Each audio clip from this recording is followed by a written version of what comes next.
Assalamualaikum warahmatullahi wabarakatuh. Di sini kami dari kelompok 12 mau menjelaskan tentang pengembangan peningkatan pelaksanaan dakwah.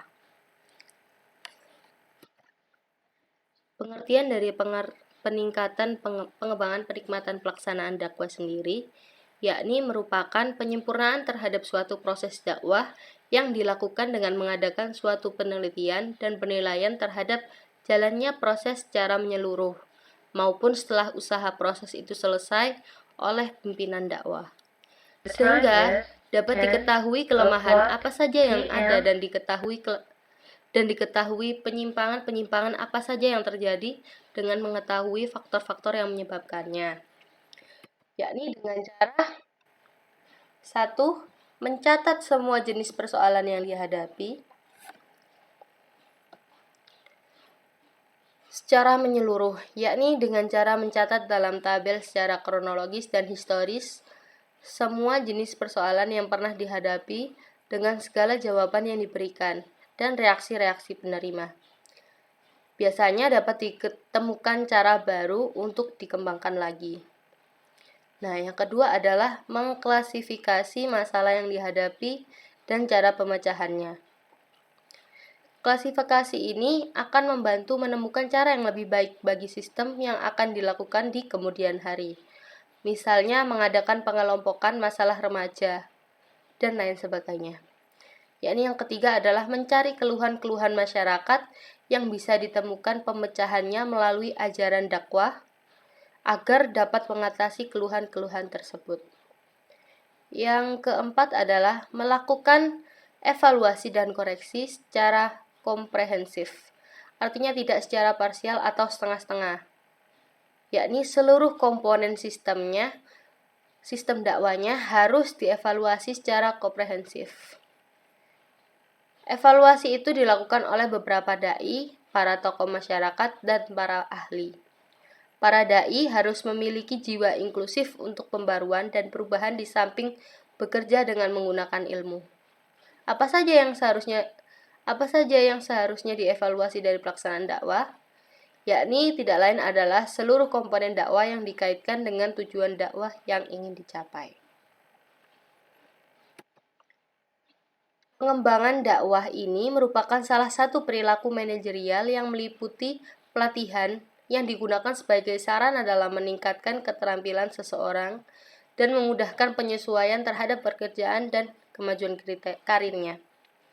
Proses pengembangan ini berdasarkan atas usaha dalam mengembangkan sebuah kesadaran, kemauan, keahlian, serta keterampilan para elemen dakwah agar proses dakwah dapat berjalan secara efektif dan efisien. Dalam manajemen pengorganisasian merupakan sebuah usaha panjang dalam memperbaiki proses pemecahan masalah dan pembaharuan secara individual. Proses pengembangan berorientasi pada perilaku dai yang memiliki beberapa keuntungan potensial dalam proses pergerakan dakwah, khususnya bagi pemimpin dakwah. Di antaranya adalah 1. Terciptanya hubungan kerjasama antar pemimpin dan anggotanya. Jadi bersifat mutualisme antara seorang pemimpin dan anggotanya. Yang kedua adalah dapat mengidentifikasi dan menyiapkan orang yang bertanggung jawab dalam organisasi. Jadi pemimpin bisa memilih orang untuk mengisi posisi-posisi tertentu dengan yang dirasa memiliki tanggung jawab besar dalam organisasi.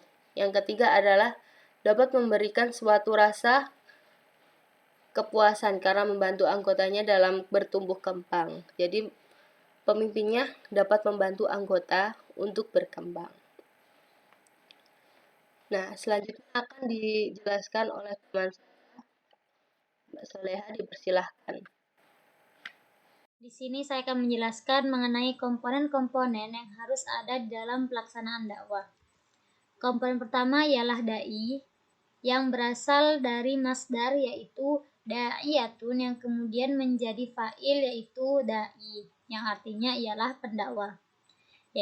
Pendakwah ialah seseorang yang melakukan dakwah baik secara tulisan, secara lisan maupun perbuatan, baik dalam lingkup individu, kelompok, organisasi maupun lembaga. Jadi, seseorang yang melakukan dakwah, dia disebut sebagai dai. Kemudian komponen yang kedua ialah mad'u atau penerima dakwah. Mad'u di sini ialah seseorang yang menjadi sasaran dakwah, yang menjadi tujuan kepada siapa dakwah akan diberikan. Mad'u di sini boleh kepada siapa saja, baik kepada individu maupun kelompok, baik beragama Islam maupun bukan beragama Islam, baik kepada anak kecil maupun kepada orang yang sudah dewasa. Semua orang boleh menjadi mad'u. Kemudian komponen yang ketiga ialah madah atau materi dakwah. Materi dakwah tentu tidak terlepas dari ajaran agama Islam itu sendiri. Jika dikategorikan maka akan ada 4 kategori materi dakwah. Yang pertama ialah akidah atau terkait tentang keyakinan.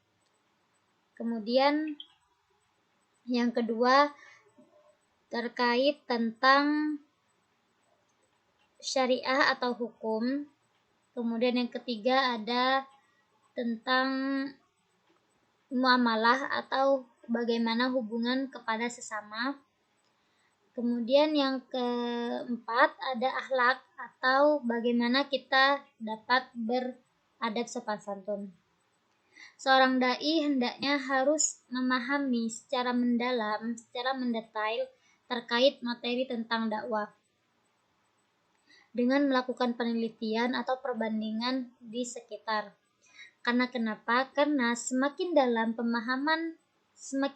pemahaman dai terkait materi dakwah, maka akan semakin baik pula dakwah yang dilakukan. Dan yang keempat ialah wasilah atau sarana dakwah. Di sini ada 5 macam. Yang pertama ialah lisan. Sarana dakwah yang menggunakan lisan, media yang digunakan bisa berupa ceramah, pidato, maupun sosialisasi atau penyuluhan. Kemudian sarana yang kedua yaitu tulisan. Medianya bisa berupa surat kabar, majalah, artikel, dan sebagainya. Sarana yang ketiga yaitu lukisan, bisa berupa gambar, karikatur, atau kaligrafi. Yang keempat, audiovisual, berupa TV, radio, rekaman suara. Kemudian yang terakhir ialah dalam bentuk perbuatan atau akhlak, yang mencerminkan ajaran Islam itu sendiri, yang dapat dilihat secara langsung oleh mad'u. Kemudian yang terakhir ialah thariqah atau metode dakwah. Bagaimana dakwah disampaikan? Ini dapat disampaikan melalui 3 hal. Yang pertama ialah bil hikmah atau menyampaikan dakwah dengan cara memberikan dakwah dengan memperhatikan situasi dan kondisi penerima dakwah, sehingga ketika seorang dai paham bagaimana kondisi sasaran dakwahnya, maka akan mudah bagi mad'u ini untuk menerima dakwahnya. Dia tidak akan merasa mudah bosan ataupun jenuh. Kemudian yang kedua, menggunakan metode mau'izatul hasanah, yaitu dengan memberikan nasihat-nasihat dengan rasa kasih sayang dan lemah lembut, sehingga apa yang disampaikan oleh dai akan dapat menyentuh hati para mad'u. Kemudian yang terakhir ialah mujadalah billati hiya ahsan, yaitu menyampaikan dakwah dengan cara bertukar pikiran dan tanya jawab, bukan dengan berdebat. Karena kebanyakan akan lebih mementingkan egonya sendiri. Seseorang akan lebih mementingkan argumennya sendiri tanpa mau memahami ataupun menerima argumen orang lain. Berbeda dengan bertukar pikiran. Bismillahirrahmanirrahim. Di sini saya akan menjelaskan penjelasan dari teman saya tadi. Di sini ada prinsip-prinsip pengembangan dakwah. Ketika kita menginginkan dakwah kita berkembang, maka kita perlu memperhatikan prinsip-prinsip sebagai berikut. Insya Allah dapat membantu dalam proses pengembangan dakwah. Yang pertama yakni mengidentifikasi kebutuhan akan pelatihan. Jadi hal ini dilakukan dengan menganalisis kinerja para dai mengenai kebutuhan akan pelatihan. Jadi kita melihat keterampilan yang dimiliki dai dengan kebutuhan yang dibutuhkan oleh dai. Contohnya, dai akan terjun untuk mendakwahkan Al-Quran. Jadi dai ini mempunyai kemampuan tentang Al-Quran.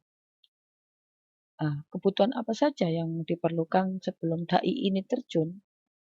Yakni kebutuhan seperti pelatihan daurah Al-Quran, daurah tajwid, atau daurah fikih, atau pembedahan Al-Quran itu ya, atau pemahaman terjemahan dari Al-Quran itu tadi. Jadi agar dakwah ini terus berkembang, kita ini lebih ke peningkatan sumber daya manusianya. Yang kedua, membantu rasa percaya diri dai. Jadi hal ini dilakukan oleh pemimpin dakwah atau disebut dengan manajer dengan memberikan motivasi kepada para dai bahwa kemampuan dan kemajuan kinerja seseorang itu merupakan pangkal dari perbaikan dan kenaikan tingkat hidup seseorang. Hal ini dilakukan agar para dai dapat meluangkan waktu untuk membangun hubungan yang harmonis. Terus yang ketiga, yakni membuat penjelasan yang berarti. Penjelasan yang berarti ini dilakukan dalam proses peningkatan pemahaman dan daya ingat. Peningkatan pemahaman ini harus didasari dengan pengetahuan. Sebelum menyampaikan, ini harus pengetahuan ini harus disampaikan secara jelas, tegas, dan menghindari makna yang bersifat ganda. Agar apa? Agar penjelasan dapat diterima sesuai dengan pemahaman yang dimiliki. Terus yang keempat, yakni membuat uraian pelatihan untuk memudahkan dalam pembelajaran. Membuat uraian pelatihan ini dilakukan sebelum pelatihan dilakukan harus Jadi sebelum pelatihan dilakukan harus dilakukan terlebih dahulu. Itu kita harus melihat kemampuan audiens atau kita melihat siapa yang akan kita ajak bicara. Misalnya kita ingin terjun pelatihan Al-Quran. Kita tuh harus lihat siapa yang akan kita ajak bicara. Apakah itu anak-anak, berarti itu menggunakan pendekatan anak-anak, atau itu anak-anak muda, ataukah itu orang tua. Nah, ini kita harus mengetahui dulu. Dan setelah itu, kita mengukur kemampuan audiens ini tadi. Contohnya kita lakukan pretest baca Al-Quran ya. Berarti ini anak ini masuk ke Iqra 1 misalnya, atau Iqra 2, atau Iqra 3, atau Iqra 4, atau Iqra 5, atau Al-Quran, atau sudah hafalan, atau apa gitu. Jadi sebelumnya dilakukan pretest terlebih dahulu sebelum masuk ke kelas-kelas yang sebelum dai itu sebelum dai itu jauh menjelaskan. Jangan-jangan nanti misalnya kita apa, sudah menyiapkan materi yang mat, misalnya materi kita sudah siapkan yang mat, ternyata kemampuan yang dimiliki oleh anak-anak ini masih dalam tahap ikro, nggak mungkin kan? Jadi kita harus mengetahui terlebih dahulu sebelum kita menyampaikan materi itu tadi. Terus juga kita harus menjelaskan juga tentang syarat, konsep, istilah, dan peraturan serta prosedur, dan hal ini harus dilakukan atau harus dijelaskan secara terurai, terinci, detail, dengan memberikan teori sederhana menuju teori yang lebih kompleks. Jadi seperti itu. Terus yang kelima, memberikan kesempatan untuk praktik secara umpan balik. Jadi dengan cara apa praktiknya? Dengan cara mendemonstrasikan atau mempraktekkan atau menjelaskan ulang. Jadi contohnya seperti ini. Ketika seorang dai ini sesudah dai ini menjelaskan, kan sudah diketahui kemampuan peserta didik tadi sejauh mana. Terus itu dai menjelaskan. Setelah dai menjelaskan ini tadi, dai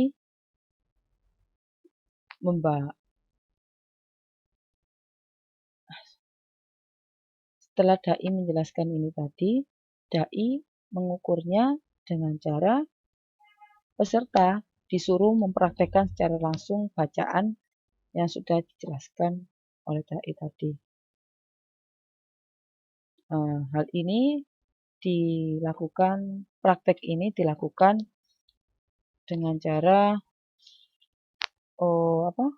umpan balik. Jadi ketika audiens ini salah, berarti harus ditegur. Wah, ini salah. Kalau misalnya audiens ini benar, berarti umpan baliknya itu bisa diberi apresiasi berupa tepuk tangan atau acungan jempol atau baik, bagus, mumtaz atau apapun itu. Itu masalah teknis ya. Kita tidak bicara tentang teknis. Terus yang keenam yakni memeriksa apakah program latihan itu berhasil atau tidak. Nah, hal ini merupakan langkah yang sangat penting sebagai peninjauan apakah keterampilan dan pengetahuan yang dipelajari oleh audiens sudah sesuai target atau belum. Hal ini bisa dilihat dengan prakteknya, apakah sudah sesuai dengan teori atau belum. Jadi bisa dilihat dari praktek tadi, oh ini keliru. Jadi kita lihatnya dari situ. Dan ini harus diperhatikan benar-benar supaya apa yang kita sampaikan itu dapat tersalurkan dengan baik. Terus yang ketujuh yakni mendorong aplikasi dari keterampilan dalam kerja dakwah. Nah, ini merupakan tugas manajer dakwah ya. Ini dilakukan setelah proses pelatihan terhadap dai. Jadi kalau misalnya ketika gimana ya? Agar dapat setelah dai ini mendapatkan pelatihan, agar dapat pelatihan ini tadi ditujukan agar dapat mengaplikasikan berbagai prinsip dan prosedur dalam memecahkan masalah yang tentu berhubungan dengan aktivitas dakwah. Sekian dari saya, kurang lebihnya mohon maaf. Selanjutnya akan dijelaskan oleh teman saya. Baiklah, yang terakhir, setelah mengetahui prinsip-prinsip dalam pengembangan dakwah, Adapun para pemimpin dakwah itu harus melakukan hal-hal sebagai berikut. Yang pertama, menghasilkan sebuah ide. Nah, di sini sebuah ide yang dihasilkan oleh sebuah organisasi itu bergantung pada informasi dari sebuah organisasi itu sendiri dan juga lingkungan di sekitarnya. Yang kedua, ada mengembangkan ide. Dan dalam proses pengembangan ide ini juga bergantung pada budaya organisasi itu sendiri dan juga bagaimana proses organisasi dakwah itu terlaksana. Yang ketiga ada implementasi.